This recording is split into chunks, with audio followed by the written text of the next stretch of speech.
மக்களே இனி நாள் 57 கதை தான். காலையில் இருந்தோடனே பிரேக்ஃபாஸ்ட்லாம் சாப்பிட்டு காலேஜ் சேர்த்துட்டேன். காலேஜுக்கு போகும்போது சீக்கிரமாக வந்து போகிறது வெறுப்பு தான். இருந்தாலும் சன்ரைஸ் பார்த்து போகிறது நல்லா இருக்குது.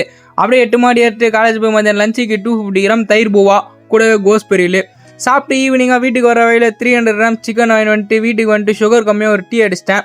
டீ அடிச்சு கொஞ்ச நேரம் கழிச்சு கிரேட்டின் ஒரு ஸ்கூப்பு 4 எக் ஒயிட்டு சாப்பிட்டு ஜிம்முக்கு சேர்த்துட்டேன். நீங்கள் லேட் தான் ட்ரெயின் பண்ணேன். லேட் புட்டோன்னு ஒரு 3 செட்டு வெளிச்சத்தில் இருக்கவங்க இருட்டை பார்த்து போய்விடுவான். நான் இருட்டிலே வாழ்றேன் அப்படின்னு நினச்சி நான் ஒர்க் அவுட் பண்ணியிருந்தேன். ஆனால் நம்பாளுங்க அப்படி யோசிக்கல. வேற வீடியோ ஆயிரும்டா. ஏன் இருட்டில் வீடியோ எடுக்கிறீங்க? இப்போ அவன் வீடியோ பார்க்கும்போது நான் பேசுகிறேன் அவனுக்கு கேட்கணும்ல. சூப்பராக பண்ணுறான் டாடி, பயங்கரமாக பண்ணுறான். ரோயிங்கில் ஒரு 3 செட்டு போட்டு பேக்கு முடிச்சிட்டேன். இன்க்ளைன் பைசப்பில் ஒரு 3 செட்டு, கேபிள் ஹேமரில் ஒரு 3 செட்டு போட்டேன். வாழ்க்கையில் ஒலி வந்துச்சு. என்னன்னா பைசப்பில் வெயின்ஸ் தெரியும்னு ரொம்ப நாள் ஆசை. இப்போ தான் கொஞ்சமாக தெரிய ஆரம்பிக்குது. வீட்டுக்கு வந்துட்டு வே ப்ரோட்டீன் ஒரு ஸ்கூப் பர்சனு, டின்னர் 2 சப்பாத்தி, 300 கிராம் சிக்கனு, கூட ஒரு வெள்ளரிக்காய் 2 கொய்யாக்காய் சாப்பிட்டு இன்னைக்கு நாளை முடிச்சுக்கிட்டேன். நாளைக்கு பார்க்கலாம். ஆரோக்கியமா இருங்க. நன்றி.